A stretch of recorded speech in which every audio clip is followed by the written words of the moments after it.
오늘 우리에게 주신 하나님의 말씀은 신약 성경 누가복음 7장 36절에서 50절 말씀. 제가 가진 성경 신약 102페이지. 신약 성경 누가복음 7장 36절에서 마지막절인 50절. 찾으신 줄로 알고 우리 한 절씩 교독하시고 50절은 함께 교독하여. 제가 먼저 36. 한 바리새인이 예수께 자기와 함께 잡수시기를 청하니 이에 바리새인의 집에 들어가 앉으셨을 때에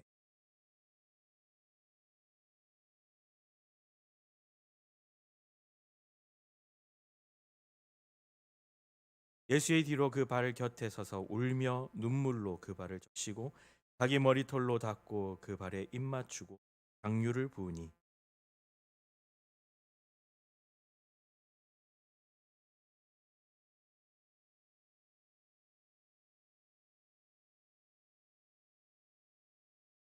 예수께서 대답하여 이르시되 시몬아 내가 내게 이를 말이 있다 하시니 그가 이르되 선생님 말씀하소서.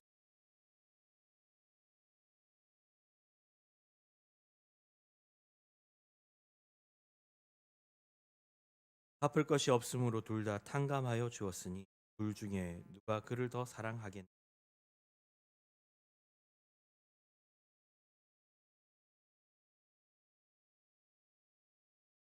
그 여자를 돌아보시며 시몬에게 이르시되 이 여자를 보느냐 내가 내 집에 들어올 때에 너는 내게 발 씻을 물도 주지 아니하였으되 이 여자는 눈물로 내 발을 적시고 그 머리털로 닦았으며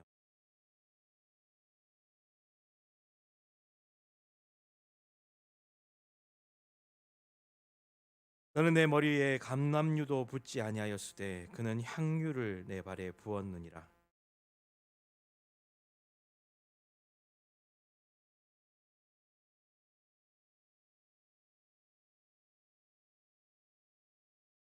이에 여자에게 이르시되 내 죄사함을 받았느니라.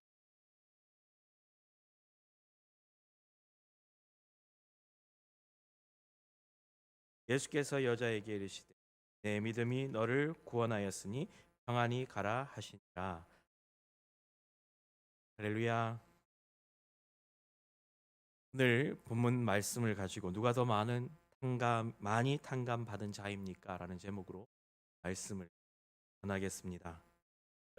여러분은 과거에 부흥회 때나 또는 저 같은 경우는 수련회 때에 한 편의 설교를 통하여서 여러분의 인생이 인 것을 경험한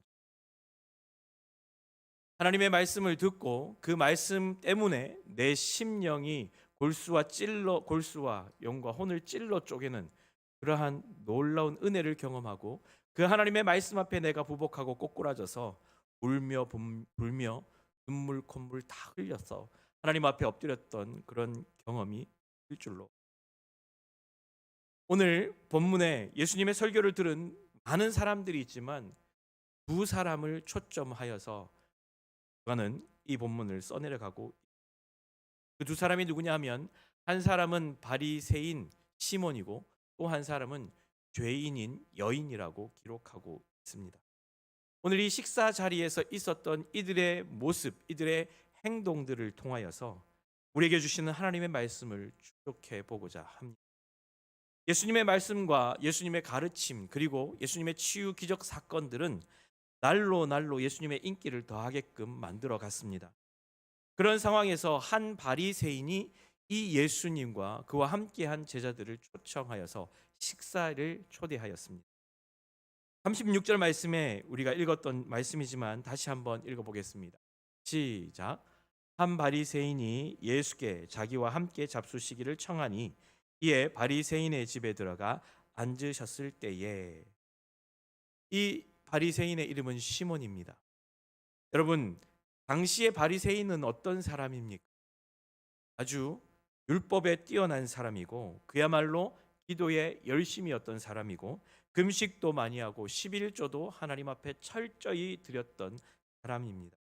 그래서 다른 사람들보다 종교적 자부심, 종교적 프라이드가 굉장히 강했던 사람들입니다. 그런데 이 바리새인들을 향하여 예수님께서는 독사의 자식들아, 외식하는 자들아라고 책망하셨습니다. 왜일까요? 왜 그들을 향하여서 그렇게 책망을 하셨을까요? 그들이 잘못된 방향으로 열심이었기 때문에 그들을 책망하셨습니다. 그런데 오늘 본문에 보면 그 바리새인 중에 한 사람인 시몬이 이 예수님을 초대했다라고 기록하고 있습니다. 왜 예수님을 초대했을까요? 더군다나 바리새인, 예수님을 굉장히 못마땅해 여기는 이 바리새인이 예수님을 초대한 것, 이것만으로도 굉장히 충격적인 일이 아닐 수 없을 것입니다. 그런데 이 바리새인이 예수님을 초대했습니다. 왜 초대했을까? 두 가지 목적이 있었습니다.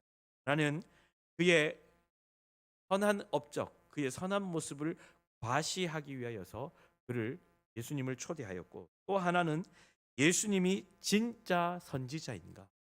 예수님이 설교를 잘하고 예수님이 변화시키는 모든 능력이 있는데 정말 선지자인가를 분별하고 판단하기 위해, 예수님을 시험하기 위해서 이렇게 예수님을 초대했다라는 것입니다.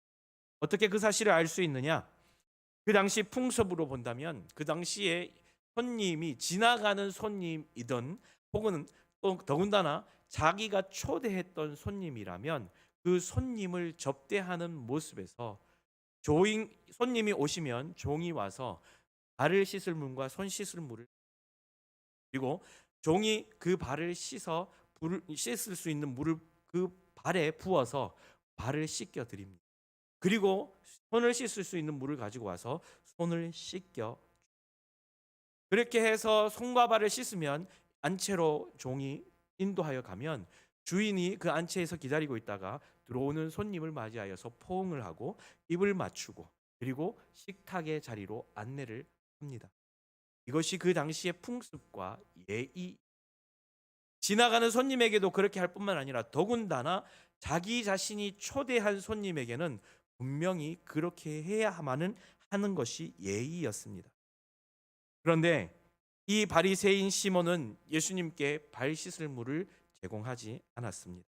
뿐만 아니라 포옹도 하지 않고 입맞춤도 하지 않았다라는 것입니다. 무엇을 의미하는 것입니까? 예수님을 초대하였지만 초대한 그 내용이 예수님 앞에 정말 예수님을 사랑해서 예수님을 손님으로 극진히 모시고자 예수님을 초대한 것이 아니다라는 것입니다.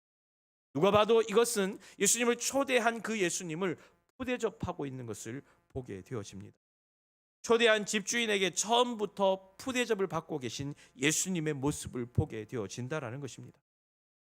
예수님은 사실 바리새인들을 좋아하지 않으셨습니다. 왜냐하면 그들의 외식적인 모습, 그들의 행동이 진실하지 못하고 가식적인 부분이 너무나도 많았기 때문입니다. 그럼에도 불구하고 예수님께서 이 바리새인 시몬이 초대하였을 때에 그 초대에 응한 이유가 무엇이겠습니까?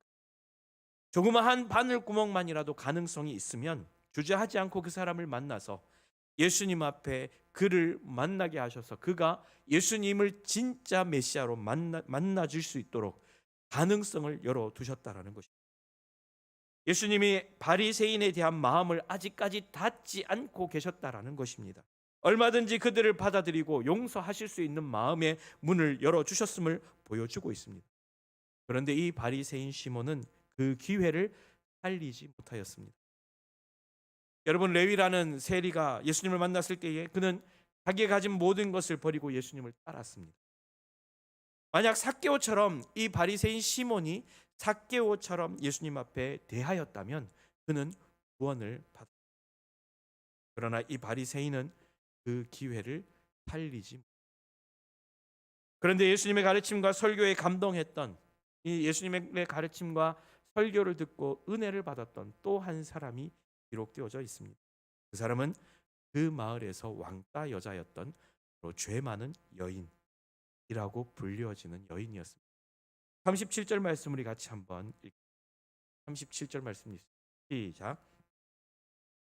죄인인 한 여자가 있어 예수께서 바리새인의 집에 앉으셨음을 알고 옥합을 가지고 와서, 아멘. 여러분, 당시의 유대 사회에서 여자에 대해 죄인이다라고 불리워진다면 유대인은 지극히 혐오하는 창녀로 불려집니다. 여자에게 죄인이다라고 말을 하게 되어진다면 그 여자는 다름 아니라 자녀다. 이 여인의 인생이 어디서부터 꼬였는지는 알지 못하지만 정말 혼자 감당하기 역부족인 나날을 날마다 힘겹게 살아가고 있던 여인이었습니다. 그러니 여인이 예수님을 처음 보았을 때는 삶의 희망도 없었고 별 기대도 없이 그냥 그렇게 생존을 위하여서 죄 짓는 일도 마다하지 않고 돈 버는 일에 자기의 삶을 바쳤던 인생이었습니다. 내가 좀 더 편하기 위하여서 이 거칠고 힘든 세상 철저하게 외롭고 소외당했던 삶을 버티어가면서 죄라도 지어가면서 돈이라도 벌어야 한다라는 생각을 했던, 그래서 동네 사람들은 이 여인을 가리켜서 죄인이라고 타락질했습니다. 현재의 힘겨운 삶을 헤집고 나가기 위해서 이 여인이 할 수 있는 수단은, 최선의 수단은 바로 돈이라도 많이 모으는 것. 수단과 방법을 가리지 않고 돈을 벌어서 내가 내 힘으로 살 수 있는 힘을 길러야 되겠다라고 생각했다라는 거죠. 여인으로서 힘을 가질 수 있는 유일한 방법은 돈을 가지는 것이었기 때문에. 그런데 이 여인이 우연찮게 예수님의 설교를 듣게 되어집니다. 여러분, 서두에도 말씀을 드렸지만 설교 한 편으로 인하여서 인생이 바뀌어진 사람, 설교를 통하여서 새로운 힘을 얻고 삶의 의미를 찾고 하나님께서 주신 비전을 발견하게 되어진 경험, 우리가 있을 것이다라고 말씀을 드립니다. 하나님을 인격적으로 처음 만난 날, 그날의 감격과 그 기쁨 절대로 잊을 수 없을 것입니다. 이 여인에게 바로 그날이 이러한 날이었습니다. 그날이 바로 이 날이었습니다. 하나님을 인격적으로 만난 날이고, 예수님의 설교를 들을 때에 자기에게 뭔가 느껴지는 것, 그 은혜의 감격과 기쁨은 이루 말할 수가 없었습니다. 자신의 삶 속에서 늘 마음을 괴롭히던 죄의 문제, 어떻게 할 수가 없어서 고민할 수밖에 없으며 고민하면서 살아갈 수밖에 없었던 그 인생의 문제, 그런데 예수님이 하시는 말씀 한마디 한마디가 이 여인의 삶을 다시금 회복시켜 가기, 모든 죄가 용서함을 받는 것 같았고, 그 누구도 이해하거나 위로해 주지 못했던 자신의 상처와 아픔을 예수님께서 만져주신, 주님이 하시는 그 말씀을 들으면서 자신에게 진정 내면의 위로를 받게 되어졌고, 정말 하나님을 갈망하고 그 은혜를 사모하게 되어져서 저 예수님의 말씀을 더 듣고 싶다라는 사모하는 마음이 생겨나게 되어졌다라는 것입니다. 지금까지는 삶의 소망을 전혀 느낄 수 없었던 그 여인이 예수님의 말씀을 듣고 자기 자신에게 삶의 소망이 생겨졌다라는 것입니다. 그러한 때에 예수님은 이 마을의 유지인 바리새인 시몬 집에 오신다라는 듣게 되었습니다. 주님의 말씀을 더 듣고 싶어서, 주님을 더 알아보고 싶어서, 주님을 좀 더 가까이 뵙고 싶어서 여러 사람을 비집고 주님을 은혜 받은 자의 모습, 말씀을 사모하는 자의 모습은 내 주변의 상황이 어떠하든지 하나님의 말씀을 쫓아서 살아가는 인생인 것입니다. 이 여인은 자기가 시몬의 집에 들어가게 되어지면 부정한 여인으로 손가락질 당하며 받은 경멸과 문전박대를 당할 것을 알고 있었습니다.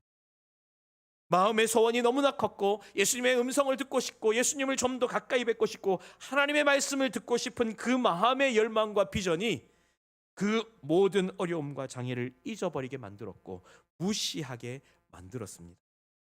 예수님을 만나야겠다라는 그 한 가지 목표에 몰입하자 다른 모든 생각은 사라지게 되었습니다. 그리고 이 여인의 손에는 지난 몇 년 동안 손가락질 받은, 죄인 취급받으며 모든 경멸과 환멸을 받으면서도 힘들게 일하면서 다 모아두었던 그 여인의 보물, 전한 나드가 그의 손에 들려져 있었습니다. 그 여인에게 있어서 생명과도 같고, 그 여인에게 있어서 전재산과도 같은 값진 나드 향유였습니다. 이 나드 향유를 요한복음 12장 3절에는 지극히 비싼 향유 곧 순전한 나드 한 근이라고 이야기했고, 마가복음 14장 3절 말씀에는 매우 값진 향유 곧 순전한 나드 한 옥합이라고 기록하고 있습니다. 여러분, 보통 향유라고 하면 그 지역의 특산물인 올리브 기름, 감람나무유를 향 나는 그 향유와 섞어서 함께 이것 말하는 것을 향유라고 말합니다. 그렇지만 순전한 나드라고 말할 때에는 올리브 기름을 말하는 것이 아니에요. 이 순전한 나드는 히말라야 고산지대에 사는 감송향이라는 그 나무의 뿌리에서 나는 기름을 의미합니다. 그 기름 아주 귀한 기름이고 매우 값비싼 향유를 의미하는 것입니다. 이 향유가 어디에 쓰이냐 하면 향유는 보통 누구를 축복할 때이든지 아니면 나쁜 냄새가 난다든지 누군가가 병이 들었을 때에 향유를 환부에 바릅니다. 이러한 나드 향유를 조금 찍어서 이마나 얼굴에 발라주는 것, 이것이 당시 최고의 손님을 대하는 환대법이며 최고의 축복하는 인사법입니다. 그런데 바로 이 여인이 그 값비싼 향유, 순전한 나드 향유가 담긴 옥합을 가지고 예수님 발 뒤로 서서 있었습니다. 사람들의 시선이 문제가 아니었습니다. 향유의 가격이 문제가 아니었습니다. 이 여인은 뒤로 서서 그 발을 뻗고 비스듬히 누워서 식사를 하고 계시는 그 예수님 앞에 섰습니다.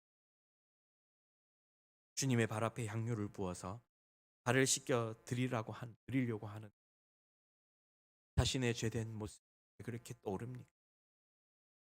주님의 발을 씻겨 드리려고 하는데 눈물이 하염없이 흐릅니다. 주님께 발을 씻을 물도 주지 않고 입도 맞추지 않고 환영해 주지 않은 사람의 집에서 식사하시는 그 주님을 바라보면서 이 여인은 너무나도 가슴이 눈물을 주체할 수가 없었습니다. 그렇게 눈물을 흘리기 시작해서 그 눈물이 마침내 예수님의 발에 뚝뚝뚝뚝 떨어지기 시작합니다. 그러자 그 여인은 자기의 머리를 풀고 그 예수님의 발을 닦기 시작합니다.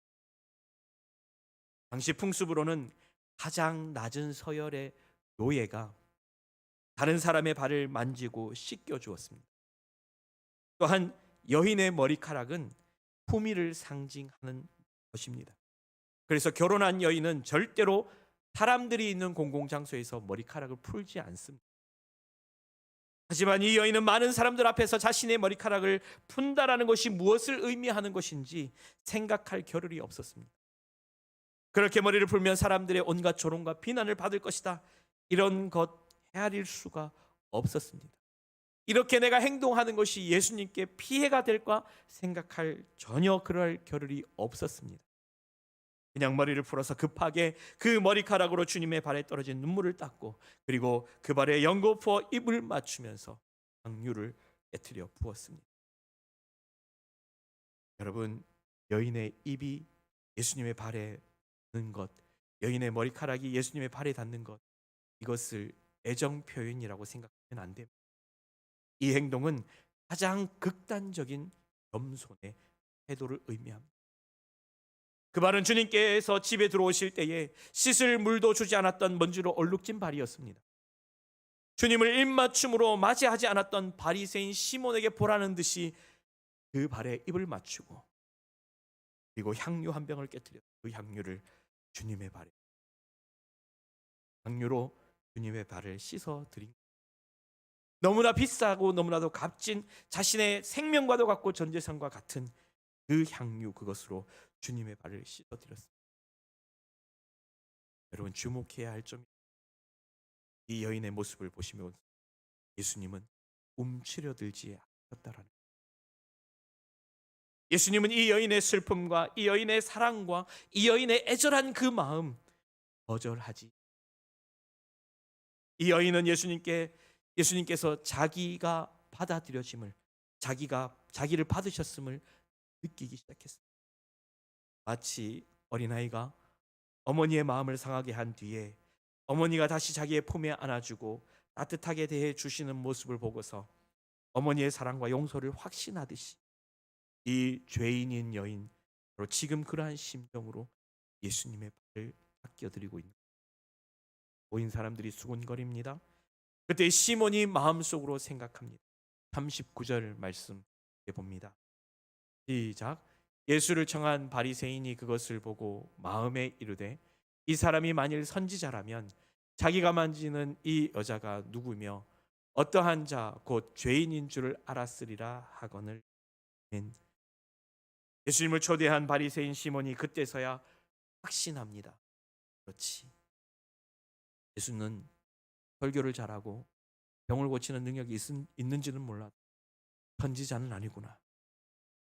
역시 만약 예수가 진짜 선지자였다면 자기의 몸을 만지는 저 여인이 얼마나 불결한 여인이고 얼마나 죄 많은 여인인지를 알았을 때인데, 만약 예수가 선지자라면 저 여인이 사람들 앞에서 머리를 풀고 그 머리카락으로 예수의 발을 씻기는 것을 절대로 용납하지 않았을 것이다 라는 생각을 하게 된 것입니다.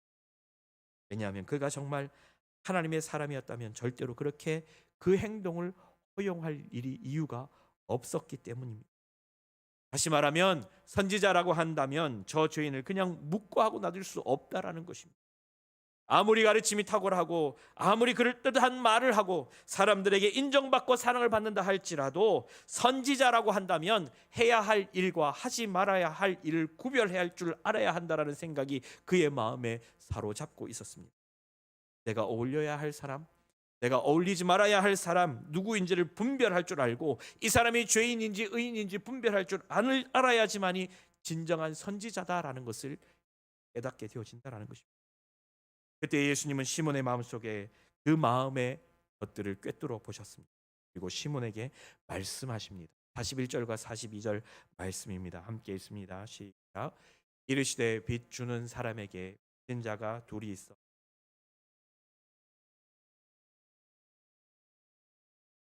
갚을 것이 없으므로 둘 다 탕감하여 주었으니 둘 중에 누가 그를 더 사랑하겠느냐.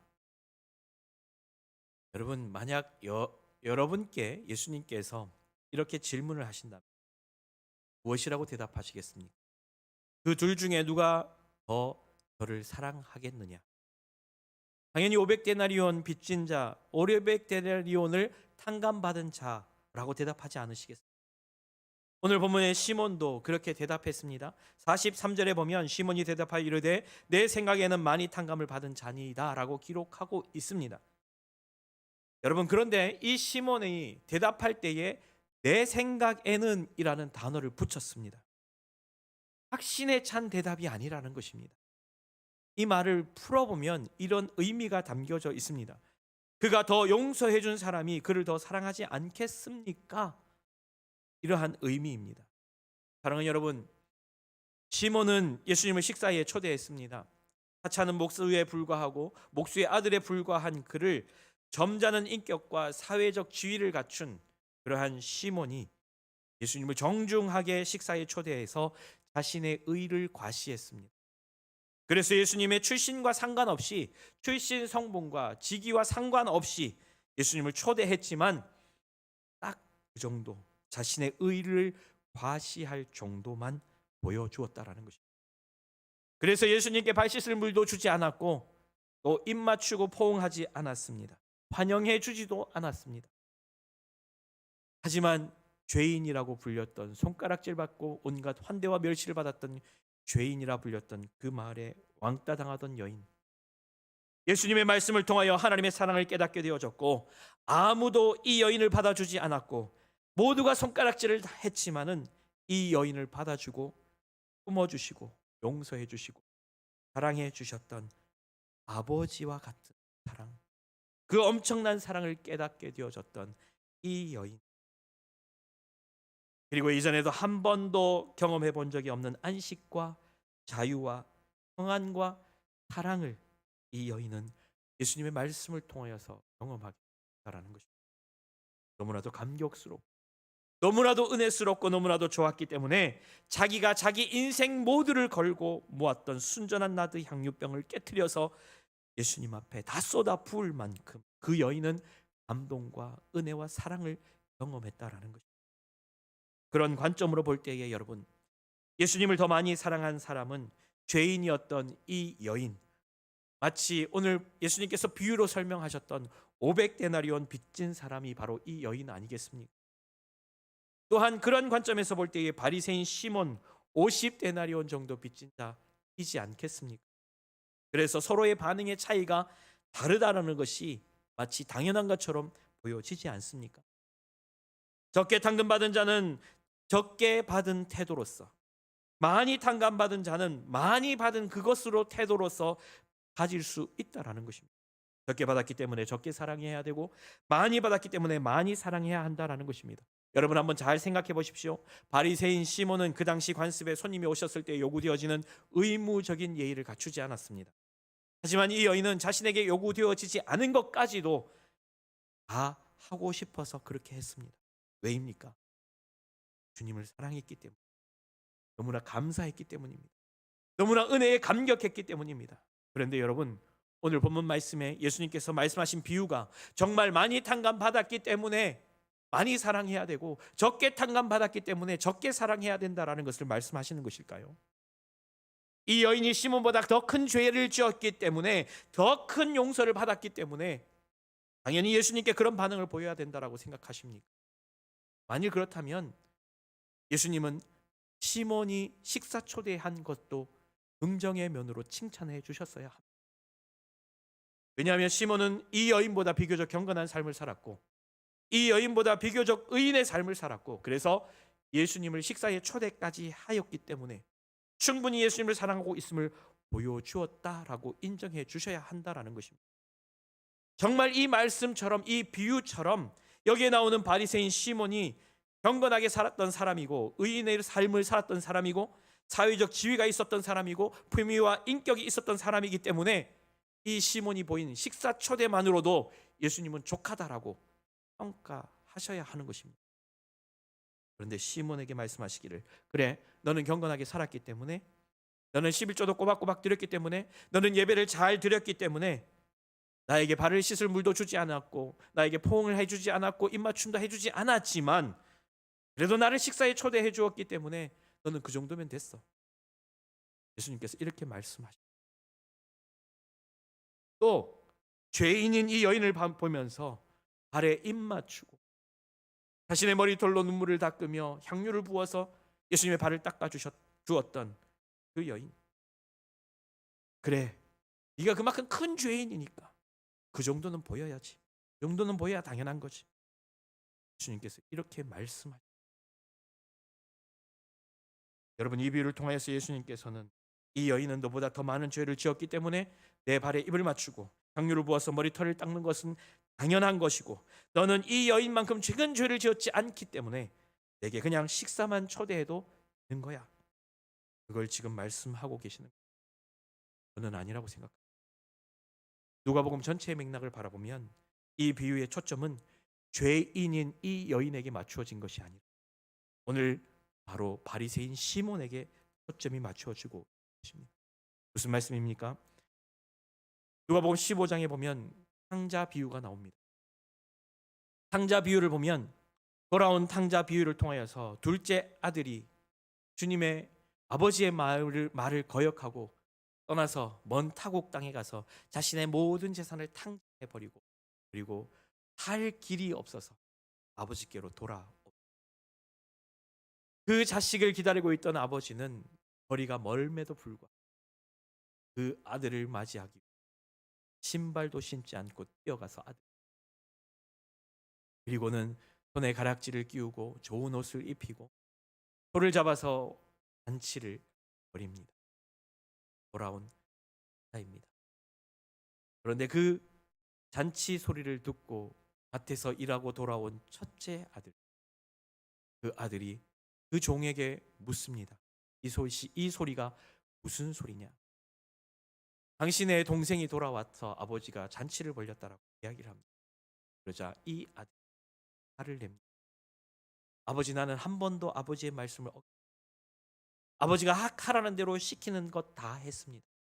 그런데 어떻게 저 방탕한 아들, 창녀와 함께 자기의 재산을 다 탕진하고 돌아온 저 아들을 위하여서 소를 잡고 잔치를 벌릴 수, 누나들이 화가 나서 잔치의 자리에 들어오지 않자 아버지가 밖으로, 그리고 그 아들을 불러서 안으로 가자라고 초대를 합니다. 그런데 그 아들은 그 초대에, 여러분, 누가 잃어버린 아들, 누가 잃어버린 바 된 아들입니까? 첫째 아들, 주님이 찾고 주님이 부르고 주님이 오라라고 말씀하심에도 불구하고 자신의 의, 자신의 마음에 합당하지 않기 때문에 나는 갈 수 없습니다라고 고백하는 그 아들, 그 아들이 진짜 탕자라는 것입니다. 오늘 이 비유에서도 하나님의 큰 은혜와 혜택을 받고도 그 은혜를 깨닫지 못해서 회개하지 않고 감격하지 않는, 오히려 죄를 지은 그 여인을 손가락질하며 경멸하며 자기의 의와 자기가 누리고 있는 혜택을 자랑하는 사람들, 바로 이 비유의 대상이 그들이라는 것입니다. 우리는 탕자의 비유가 돌아온 둘째 아들이 주인공으로 생각하는 것 같지만 사실 예수님께서 탕자의 비유를 통하여 말씀하신 의도는 요한복음 15장 2절 말씀에 바리새인의 의 때문이라고 분명히 말씀하고 있습니다. 그 바리새인의 의를 지적하면서 그들을 책망하시기 위하여 하신 말씀이 무엇이냐? 바로 탕자의 비유를 통하여서 그 주인공이 큰 아들이 진짜 탕자다라는 것을 말씀해 주고 있습니다. 큰 아들 그도 자신의 탕자인데 탕자인 줄 모르고 있다라는 것을 지적해 주고 있는 말씀입니다.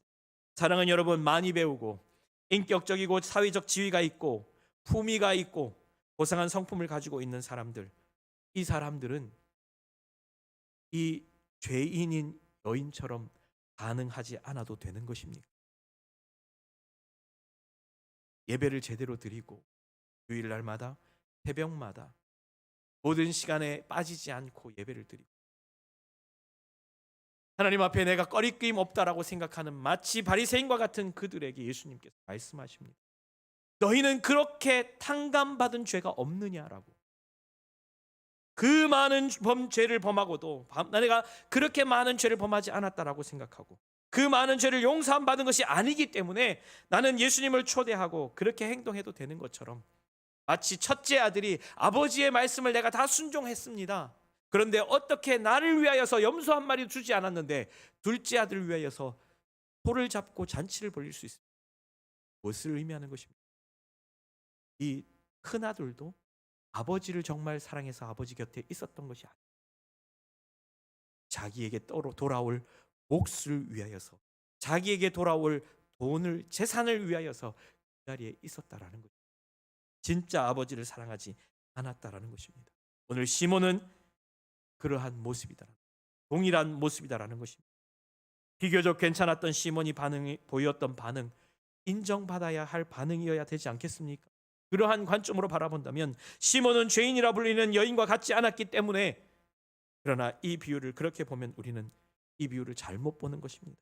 예수님은 오히려 이 시몬이 이 여인의 모습 속에서 자기 자신의 모습을 발견하기를 원합니다. 시몬이 생각하는 죄인이라고 하는 그 여인이 죄인이 아니라 자기 자신이 죄인이라는 사실을 깨닫기를 예수님은 원하셨다라는 것입니다. 당시 바리새인들은 자기의 죄조차도, 내가 지은 죄조차도 세상적인 지위와 내가 가지고 있는 소유와 전통과 관습에 익숙해져서 더럽고 불결한 사람과 구별되어져야 된다고 생각했습니다. 내가 지은 죄도 저 여인과의 죄와 다르다라고 생각했다라는 것입니다. 이 모습을 보신 예수님께서 당시의 바리새인들처럼 도덕적이고 경건한 사람들이 예수님의 가르침을 들으면서 때로는 박수를 치기도 하고 때로는 감동을 받아 칭찬할 수도 있었고 또 불러서 식사 대접도 할 수 있었지만 그 여인과 같은 반응을 볼 수 없다라는 것에 주님은 안타까워하시면서 그들에게 경고의 메시지를 전하고 계신 것입니다. 왜입니까? 시몬은 그렇게 생각할 수 없었을까? 왜 시몬이 그렇게 생각하지 못했을까? 시몬은 자기가 그렇게 큰 죄인이라고 생각합니다. 그저 자기가 생각할 때 한 50데나리온 빚진 자라고 생각했을 것입니다. 그렇기 때문에 그 사람이 보인 반응, 그 정도만 보이면 된다라고. 그런데 정말 여러분, 주님을 만나면 저도 말씀드렸듯이 하나님의 말씀이 내 심장과 내 영과 혼과 모든 관절과 골수를 찔러 쪼갤 때에 내가 주님 식사만 대접하겠습니다라고 말할 수 있었습니까? 그렇지 않습니다. 주님을 만나면 그럴 수 없습니다. 하나님의 말씀이 내 심장에 파고들면 절대로 그럴 수 없습니다. 내가 얼마나 열심히 살았든지, 어떻게 살았든지, 얼마나 사회적 지위를 가졌든지, 얼마나 많은 인격과 품위와 부를 가지고 있든지 하나님의 말씀 앞에 서면 동일하게 가질 수밖에 없는 감정은 부끄러움과 감격뿐이라는 것입니다. 그래서 바울은 로마서 7장 24절 말씀에 오라 나는 공고한 사람이다. 이 사망의 몸에서 누가 나를 건져내랴 라고 말하고 있습니다.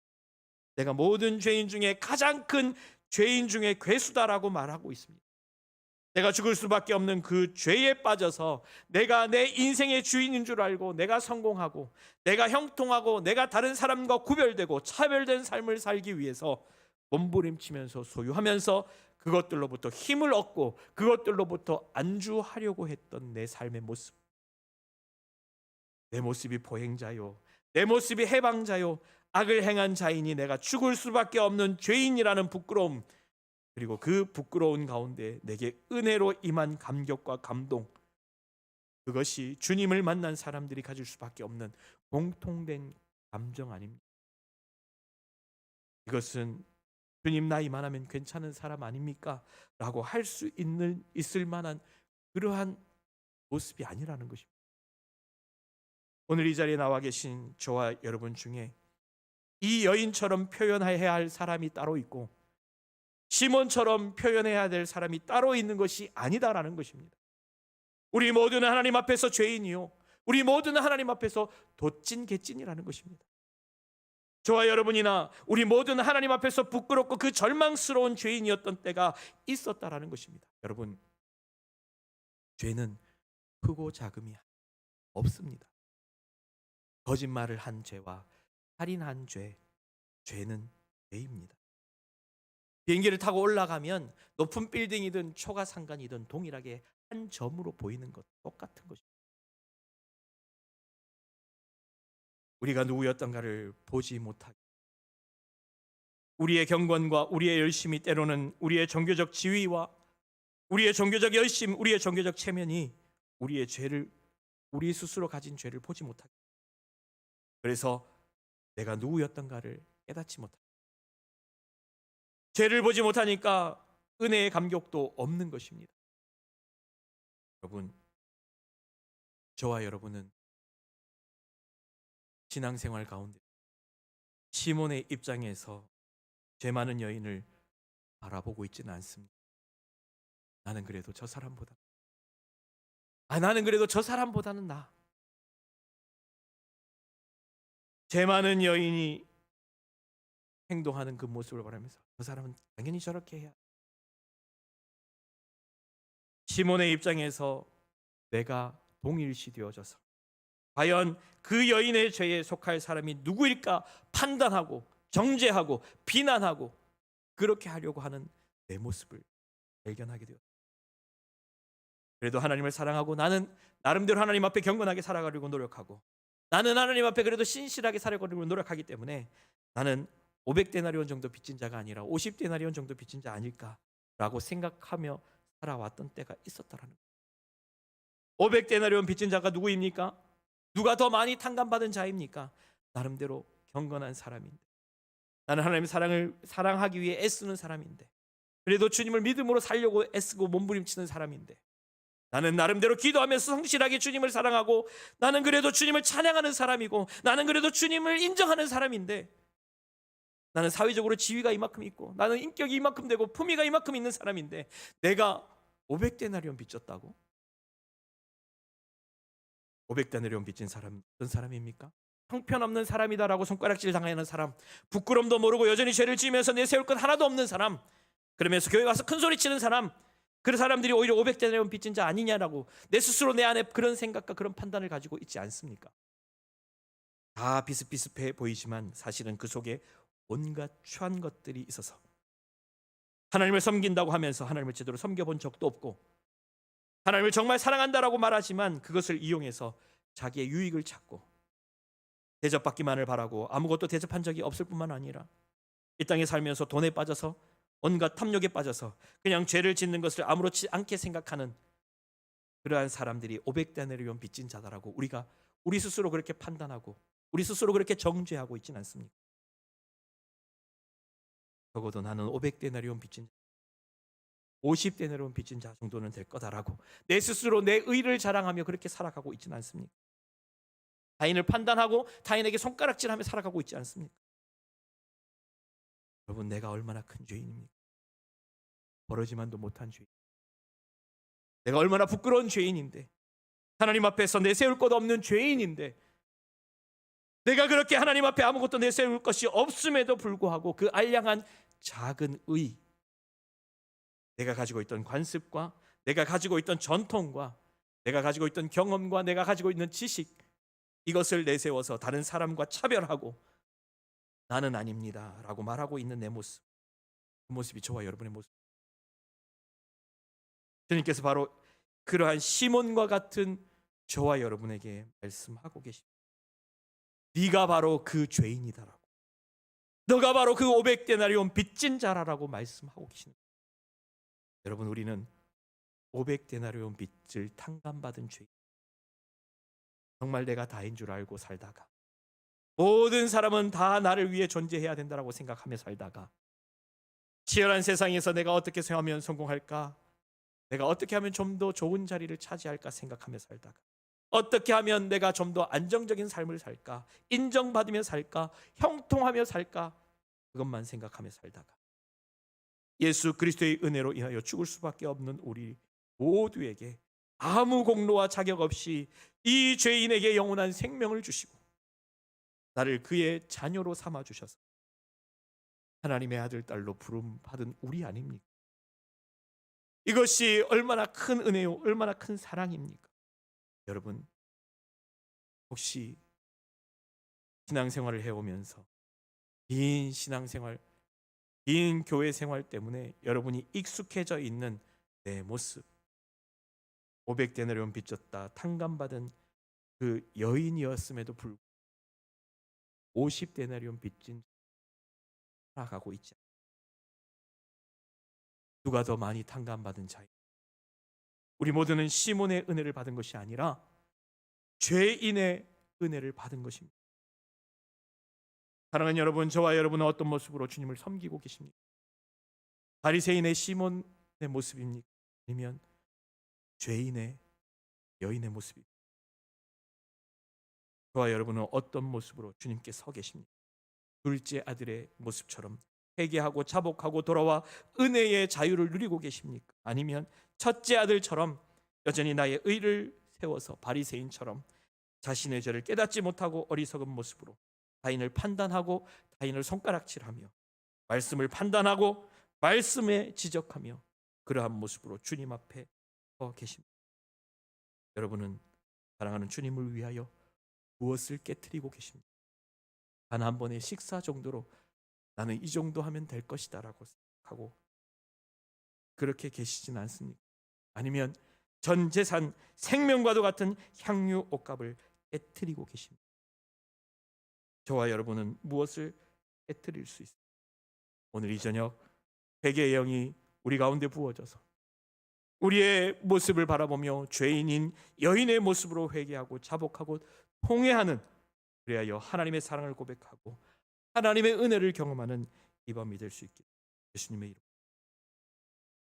이 시간 우리 말씀을 생각하면서 주여 한번 부르고 기도했으면 좋겠습니다. 하나님, 내가 그 죄인입니다.